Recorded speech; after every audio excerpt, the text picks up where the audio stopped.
ഇന്നൊരു മീൻകറി വെച്ചാലോ? നല്ല കുറുകിയ ചാറോടുകൂടി എണ്ണ തെളിഞ്ഞ മീൻകറി.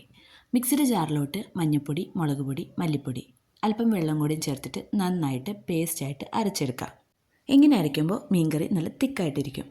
ചട്ടി അടുപ്പത്ത് വെച്ച് എണ്ണ ഒഴിച്ച് അല്പം ഉലുവയിട്ട് കറിവേപ്പിലയിട്ട് അതിലോട്ട് അല്പം ചെറിയുള്ളിയും കൂടി ഇട്ട് ഇഞ്ചി വെളുത്തുള്ളി പേസ്റ്റും കൂടി ഇട്ട് നന്നായിട്ട് വഴറ്റിയെടുക്കുക. അതിനുശേഷം വലിയ 2 സൈസ് തക്കാളിയാണ് എടുത്തിരിക്കുന്നത്. തക്കാളി പച്ചമുളകും കൂടി നന്നായിട്ട് വഴറ്റിയെടുക്കുക. തക്കാളി നന്നായിട്ട് വെന്തുടയണം. ഉടയുന്നവരെ മൂടി വെച്ച് നന്നായിട്ട് വേവിച്ചെടുക്കുക. അതിനുശേഷം മിക്സിയുടെ ജാറിൽ അരച്ചു വെച്ചിരിക്കുന്ന അരപ്പ് ചട്ടിയിലേക്ക് ഒഴിച്ച് നന്നായിട്ട് വറുക്കുക. പൊടികളുടെ പച്ചമണം മാറുന്ന വരെ വറുത്ത് കൊടുക്കണം. അതിലേക്ക് അല്പം പച്ചവെള്ളവും പുളിവെള്ളം കൂടിയും ചേർത്ത് ആവശ്യത്തിന് ഉപ്പും ഇട്ട് നന്നായിട്ട് തിളപ്പിച്ച് വറ്റിച്ചെടുക്കുക. മീൻകറി നന്നായിട്ട് തിളയ്ക്കണം. തിളച്ചെങ്കിലാണ് നല്ല കുറുകിയ ചാറായിട്ട് കിട്ടുകയുള്ളൂ. നന്നായിട്ട് തിളച്ച ശേഷം മീൻ കഷ്ണങ്ങൾ ഇട്ട് കൊടുക്കണം.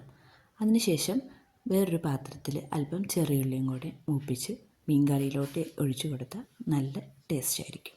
എല്ലാവരും ഒന്ന് ട്രൈ ചെയ്ത് നോക്കുക.